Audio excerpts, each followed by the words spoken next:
বাসরা নগরীতে একজন বড় ধনী সুদখোর ব্যবসায়ী ছিলেন। এই সুদখোর ব্যবসায়ী করজদারের বাড়িতে যাইতেন এবং যে করজদারের বাড়ি যাইতেন তাহার নিকট হইতে কিছু সুদ না আদায় করিয়া সে বাড়ি ফিরিতেন না। এমনকি করজদারের নিকট হইতে তাহার যাতায়াতের পারিশ্রমিক পর্যন্ত আদায় করিতেন। সুদের ব্যবসা করা তার ছিল দৈনন্দিন জীবিকা। সেই সুদখোরের নাম ছিল হাবিব।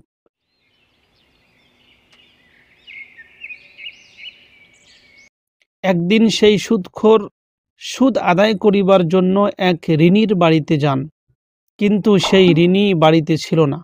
সেই ঋণী ব্যক্তির স্ত্রী বলিল, আমার স্বামী বাড়িতে নাই, আর আমার ঘরে একটি ছাগলের মাথা ছাড়া আর আমার কাছে কিছুই নাই। যদি আপনি পছন্দ করেন তবে আমি ঋণের টাকার সুদের পরিবর্তে এই ছাগলের মাথাটি আপনাকে দিতে পারি। এই সুদখোর হাবিব উত্তরে বলিল, আচ্ছা, তাহলে আর কিছু না থাকলে এই ছাগলের মাথাই আমাকে দিয়ে দাও।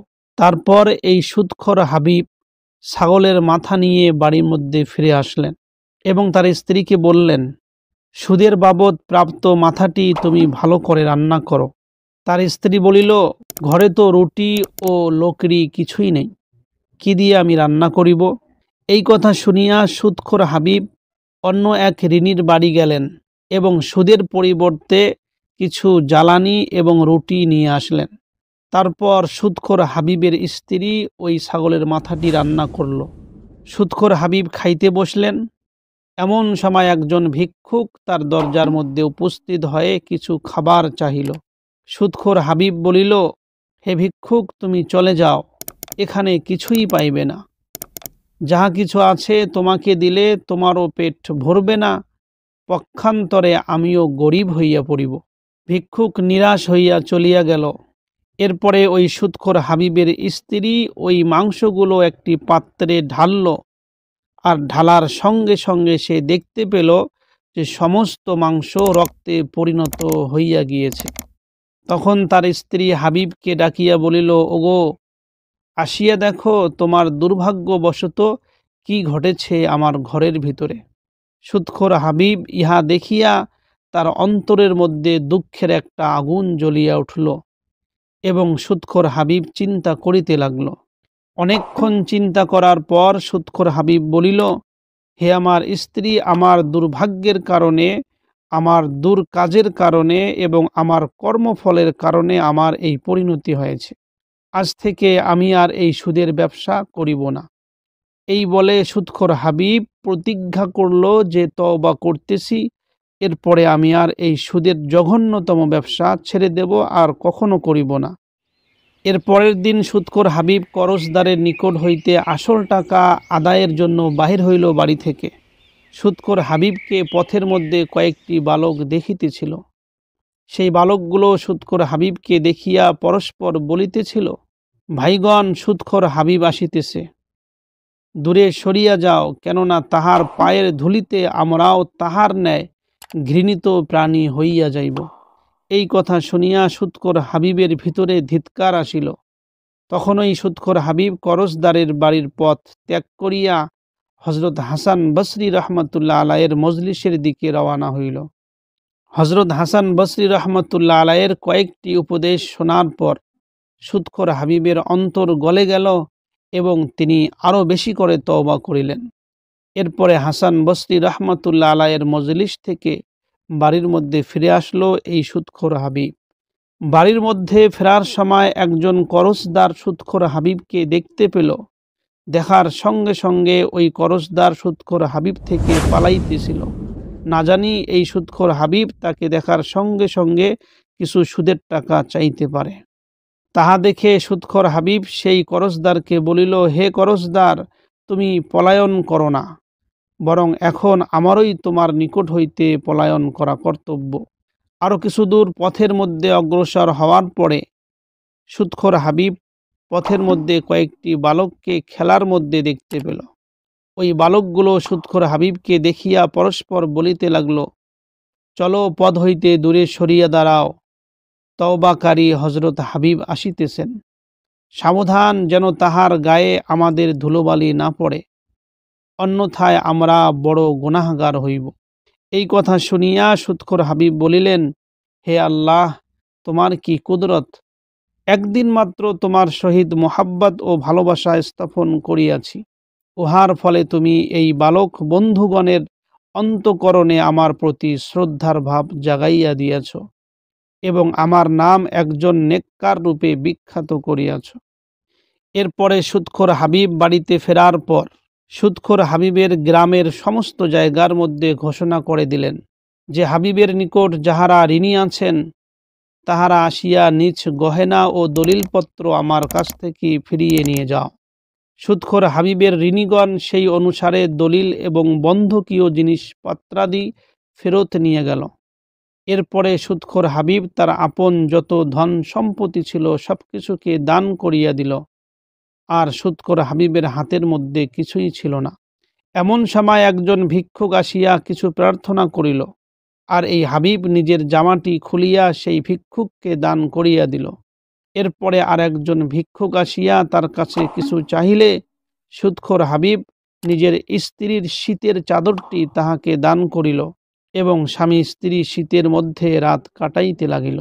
এর কয়েকদিন পরে হজরত হাবিব ফোরাত নদীর কূলে যাইয়া একটি ইবাদতখানা প্রস্তুত করে এবং আল্লাহ তাআলার ইবাদতের মধ্যে মশগুল হয়ে যান।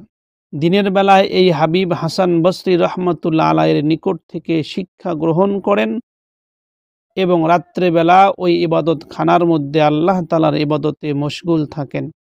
এইভাবে বেশ কিছুদিন কেটে যায়। একদিন এই হাবিবের স্ত্রী ক্ষুধার কষ্ট সহ্য না করতে পেরে ক্ষুধায় কাতর হয়ে হাবিবের কাছে কিছু খাবার চাইল। তখন হজরত হাবিব উত্তর দিলেন, আচ্ছা, আমি মজদুর খাটিতে চলিলাম, মজদুর করিয়া তোমাকে কিছু আনিয়া দিব।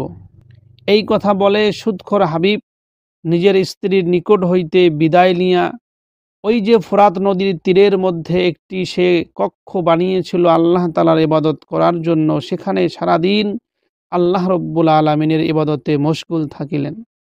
সন্ধ্যার সময় বাড়ি ফিরিলে স্ত্রী তাকে আবার জিজ্ঞাসা করিল, আপনি কি আমার জন্য কিছু এনেছেন? হজরত হাবিব বলিল, আমি যে মহাজনের চাকরি করিতেছি তিনি রহমানুর রাহিম, অতি দয়ালু এবং অতি কৃপাবান। এই জন্য দুই একদিন চাকরি করিয়া এত বড় দাতার নিকট কিছু চাহিতে আমার লজ্জা হয়। ঠিক সময়েই তিনি মজুরি অবশ্যই দিয়ে দেবেন। হজরত হাবিব এই রূপে যথারীতি প্রতিদিন ইবাদতখানায় গিয়া মহান আল্লাহ রব্বুল আলামিনের ইবাদতের মধ্যে মশগুল থাকে। 9 দিন অতিবাহিত হইল। 10ম দিনে তিনি ভাবিতে লাগিলেন, আজ সন্ধ্যায় আমি আমার স্ত্রীর কাছে যাইব, কিন্তু তাকে গিয়ে আমি কি উত্তর দিব? এই চিন্তায় হাবিব বিভোর হইয়া পড়িলেন। এমন সময় আল্লাহ রব্বুল আলামিন একজন যুবক দ্বারা 1 বস্তা আটা এবং দ্বিতীয় যুবক দ্বারা জব করা একটি ছাগল এবং তৃতীয় যুবক দ্বারা 1 ভার মধু এবং ঘি এবং চতুর্থ যুবক দ্বারা 300 দিরহাম ভরা একটি থলি হজরত হাবিবের বাড়িতে পাঠাইয়া দিলেন।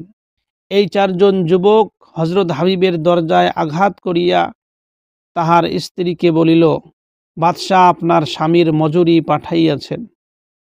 আপনার স্বামী সন্ধ্যায় বাড়ি ফিরিয়া আসিলে আপনি তাহাকে এই কথা বলিবেন।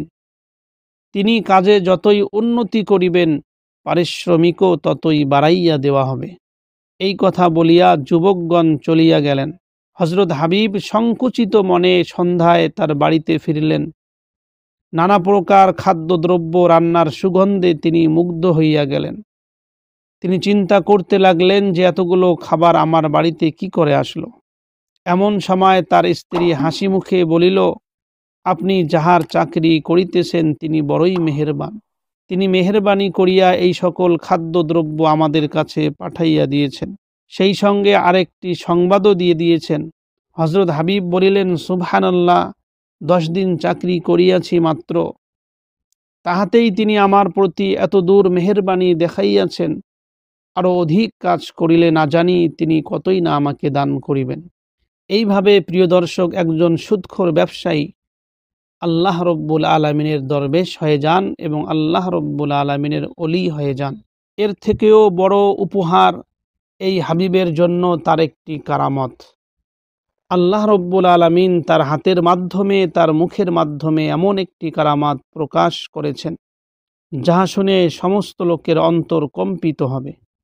হযরত হাবিবের এইরকম বুজুর্গানা কারামতি, হযরত হাবিবের এরকম আল্লাহর ওলি হওয়ার কথা এলাকার মধ্যে ছড়িয়ে পড়ে।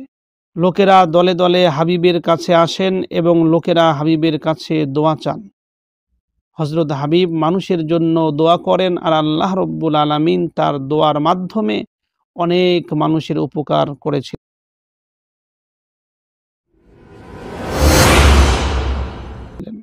একদিনের ঘটনা, একজন স্ত্রীলোক কান্না করিতে করিতে হযরত হাবিবের কাছে হাজির হইল এবং বলিল, হুজুর, আমার সন্তান হারাইয়া গিয়েছে। আজ কয়দিন যাবত তাহার চিন্তায় পাগলের মতো আমি হইয়া পড়িয়াছি। বিভিন্ন জায়গায় খোঁজাখুঁজি করেছি, কিন্তু কোথাও তার কোনো সন্ধান পাই নাই। হযরত, আপনি যদি আল্লাহর দরবারে একটু দোয়া করে দিতেন, তাহলে হয়তো আল্লাহ রব্বুল আলামিন আপনার দোয়া কবুল করিয়া এই দুঃখিনীর সন্তানটিকে ফিরিয়া দিতেন। হযরত হাবিব ওই দুঃখিনী মাকে বলিল, তোমার নিকট কিছু রূপা আছে কি? সেই মাটি বলিল, 2টি দিরহাম মাত্র আমার কাছে আছে, এছাড়া আমার কাছে কোনো টাকা পয়সা নেই। এই বলিয়া ওই মুদ্রা 2টি হযরত হাবিবের হাতের মধ্যে দিয়ে দিল। আর হযরত হাবিব তখনই ওই মহিলার সামনে ওই মুদ্রা 2টি দরিদ্র দিগকে দান করিলেন এবং আল্লাহ রব্বুল আলামিনের দরবারের মধ্যে দোয়ায় মশগুল হয়ে গেলেন। কিছুক্ষণ দোয়া করার পরে হযরত হাবিব বলিয়া উঠিলেন, হে দুঃখিনী মা, তুমি চলে যাও, তোমার পুত্র আসিয়াছে। এই কথা শুনে ওই ছেলেহারা মাটি দৌড়াইয়া বাড়িতে পৌঁছার পূর্বেই পথের মধ্যেই তার পুত্রের সঙ্গে দেখা হয়ে যায়। সেই মাটি চিৎকার করিতে করিতে বলিতে লাগিল, হে আমার স্নেহের পুত্র, আমি তোমাকে পেয়েছি, অবশেষে তোমার সঙ্গে আমার সাক্ষাৎ হয়ে গেছে।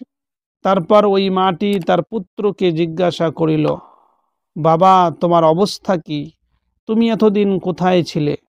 সেই পুত্র বলিল, মা, আমি পথ হারাইয়া কিরমান নগরে গিয়েছিলাম এবং সেখানে একজন ওস্তাদের নিকট পড়িতাম। সেই শিক্ষক আমাকে বাজারে মাংস কিনিবার জন্য পাঠাইয়াছিলেন। আমি মাংস কিনিয়া বাড়ি যাইবার সময় এক প্রবল বাতাস আসিয়া আমাকে উঠাইয়া এখানে নিয়ে এসেছে। আমি ওই বাতাসের আগে একটি আওয়াজ শুনতে পেয়েছিলাম, কে যেন বলিতেছিল, হে বাতাস, হযরত হাবিবের দোয়া ও সৎকার বরকতে এই ছেলেকে তুমি নিজ ঘরের মধ্যে পৌঁছাইয়া দাও। এখানে একটি প্রশ্ন অবশ্যই মনের ভিতরে জাগতে পারে যে এটা কি করে সম্ভব? বাতাস কি করে একজন ছেলেকে, একজন মানুষকে এক জায়গা থেকে আর এক জায়গায় উড়ে নিয়ে যেতে পারে? তবে মনে রাখতে হবে, প্রিয় দর্শক, সুলাইমান আলাইহিস সালামকে মাসের পথ একদিনে এবং বিলকিসের সিংহাসনকে চক্ষুর নিমেষে হযরত সুলাইমান পর্যন্ত পৌঁছাইয়া দেওয়া যেরূপ সম্ভব হয়েছিল, ইহাও সেই রূপে সম্ভব হয়েছে। যে এলাকার মধ্যে হযরত হাবিব বাস করিতেন সেটা ছিল বাসরা নগরী। সেই বাসরা নগরীতে একবার দুর্ভিক্ষ দেখা দিয়েছিল। সেই সময় এই আল্লাহর ওলি হযরত হাবিব বহু টাকার খাদ্য বাকিতে ক্রয় করিয়া এলাকার মধ্যে যত দরিদ্র গরিব শ্রেণীর অভাবী মানুষ ছিল সবাইকে দান করিতেন এবং হযরত হাবিবের টাকা পয়সা রাখার যে থলিটি ছিল সেই থলিটিকে হযরত হাবিব তার শিউরের নিচে রাখিয়া দিতেন সর্বসময়। যাদের কাছ থেকে অনেক খাদ্যদ্রব্য বাকি কিনেছিল সেই মালিকেরা যখন টাকা পয়সা নেওয়ার জন্য হযরত হাবিবের বাড়িতে আসিতেন তখন থলিটি বাহির করিয়া আনিতেন এবং প্রত্যেকবারই হযরত হাবিব ওই থলিটি পয়সা দিয়ে পরিপূর্ণ পাইতেন এবং পাওনাদার দিগকে তাহাদের প্রাপ্য দিয়া বাড়ি থেকে বিদায় করিয়া দিতেন। এটা ছিল হযরত হাবিবের কারামত। এই আল্লাহর ওলি হযরত হাবিবের বাড়ি ছিল কোনো এক রাস্তার পাশের মধ্যে। হযরত হাবিব সর্বদা একটি চামড়ার জামা পরিধান করিতেন একদিনের ঘটনা, হযরত হাবিব ওই জামাটিকে পথের ধারে রাখিয়া নিকটেই কোনো জায়গার মধ্যে উজু করিতে গেলেন। সেই সময়ে হযরত হাসান বসরি, বিখ্যাত একজন আল্লাহর ওলি, ঘটনাক্রমে সেই জায়গার মধ্যে উপস্থিত হইয়া ওই জামাটি দেখিতে পেলেন এবং হাসান বসরি ওই জামাটি দেখিয়া চিন্তা করিতে লাগিলেন যে অন্য কেউ এখানে আসিলে হয়তো এই জামাটি এখান থেকে উঠাইয়া নিয়ে যেতে পারে। তাই তিনি অনেকক্ষণ চিন্তা করিয়া ওই জামার কাছের মধ্যে দাঁড়াইয়াছিলেন যাতে জামাটির পাহারা দেওয়া যায়। হাসান বসরি রহমতুল্লাহ আলাইয়ের মতন আল্লাহর ওলি, তিনি হযরত হাবিবের জামার পাহারা দিতেছেন।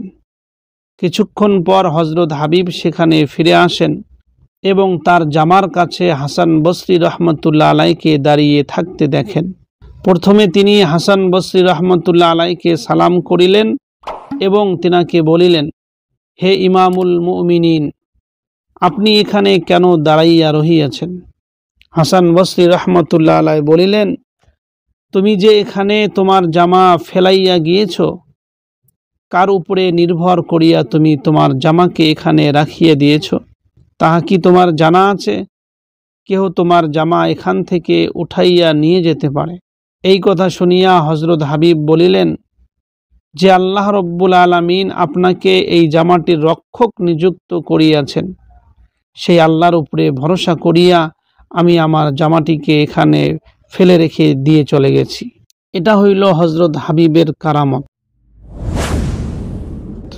এরপরের একটি ঘটনা, এক সময় হযরতে হাসান বসরি, আল্লাহর বিখ্যাত ওলি, এই হাবিবের কাছে আসিলেন।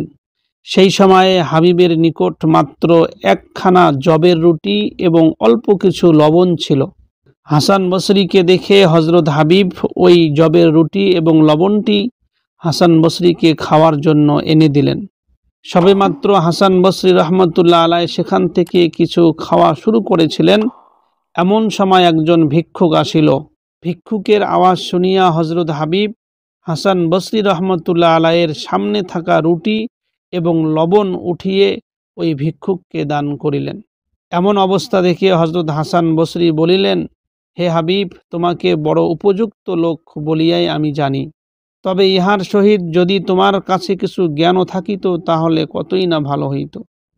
একজন মেহমানের সম্মুখ থেকে সমস্ত রুটি উঠিয়ে নিয়ে যাওয়া কখনো উচিত হয় নাই আপনার, বরং আপনি চাইলে ভিক্ষুককে উহার মধ্য থেকে একটু মাত্র টুকরা দিয়ে দিলে কোনো অসুবিধাই ছিল না।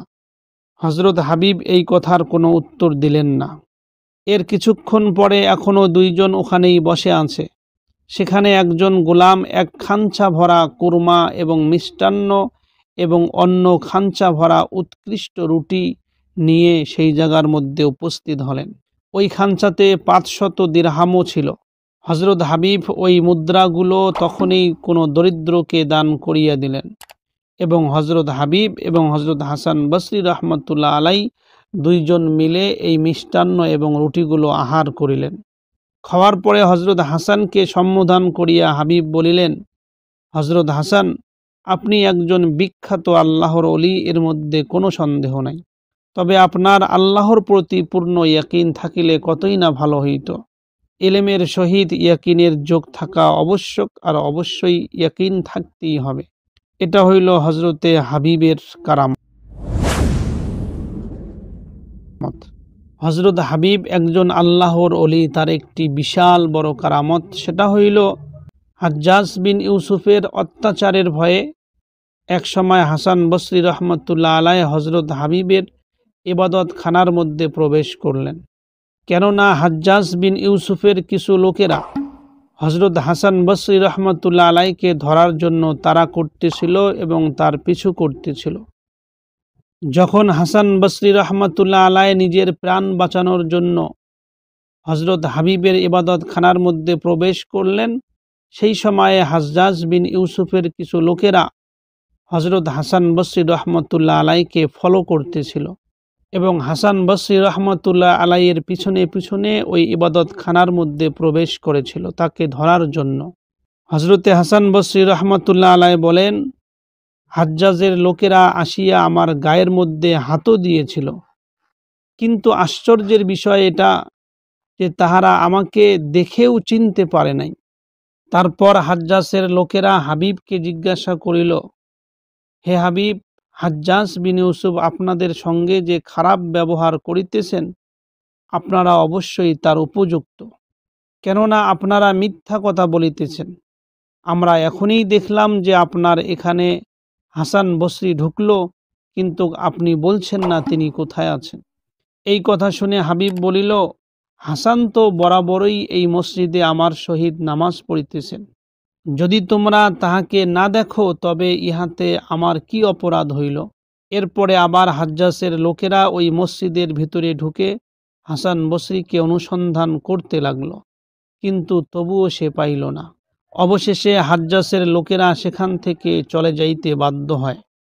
এর কিছুক্ষণ পর হাসান বসরি মসজিদ হইতে বাহির হইয়া বলিলেন, হে হাবিব, আমি তোমার হুজুর, আমি তোমার শিক্ষক, কিন্তু তুমি ওস্তাদের মর্যাদা রক্ষা না করিয়া হাজ্জাজের লোককে আমার সংবাদ বলিয়া দিলে।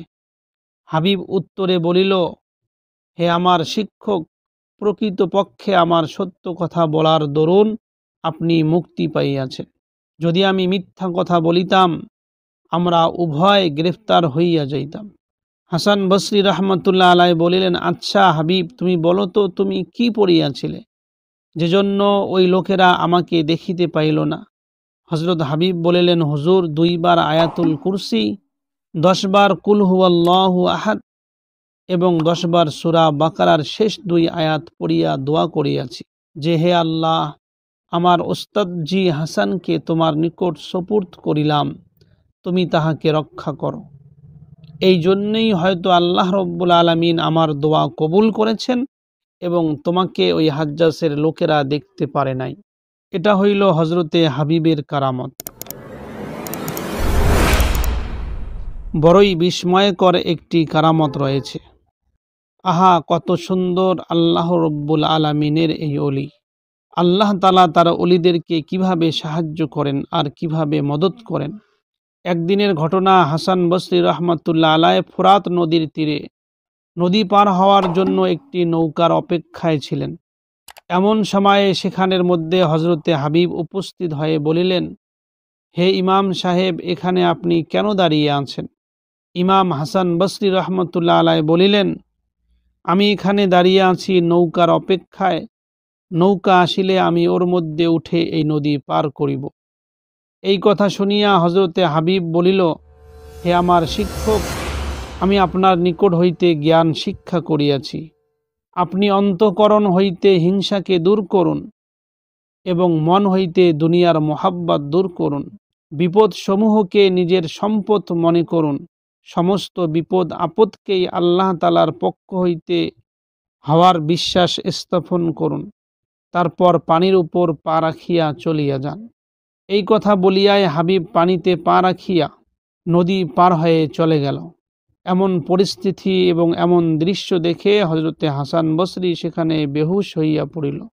যখন হাসান বসরি রহমতুল্লাহ আলাইয়ের হুশ হইল, লোকেরা জিজ্ঞাসা করিল, আপনার সঙ্গে কি হইয়াছে হে আল্লাহর ওলি হাসান বসরি রহমতুল্লাহ আলাই? তিনি ইরশাদ করিলেন, হাবিব আমার নিকট ইলম শিক্ষা করিয়া এখন আমাকে তিরস্কার করিল এবং পানিতে পা রাখিয়া পানির উপর দিয়ে চলে গেল। যদি আগামীকাল কিয়ামতের মাঠে আল্লাহ তাআলা হুকুম করেন, পুলসিরাতের উপর দিয়া চলিয়া যাও হে হাসান বসরি, আর আমি যদি সেই সময় অক্ষম হই, তবে আমি কি করিব? সেখানে আর কোনো উপায় থাকিবে না। এই কথা ভেবে আমি বেহুশ হইয়া পড়েছিলাম। প্রিয় দর্শক, এটা একটি বড়ই আল্লাহওয়ালা ব্যক্তি হজরতে হাবিবের কারামত। যদি কোনো ব্যক্তি আল্লাহ তাআলার হয়ে যায় তো আল্লাহ তাআলা তার হয়ে যায়। একদিনের ঘটনা, ইমাম শাফি রহমতুল্লাহ আলাইহ এবং ইমামে আহমদ ইবনে হাম্বল রহমতুল্লাহ আলাইহ একটি মজলিসের মধ্যে বসিয়া আছেন।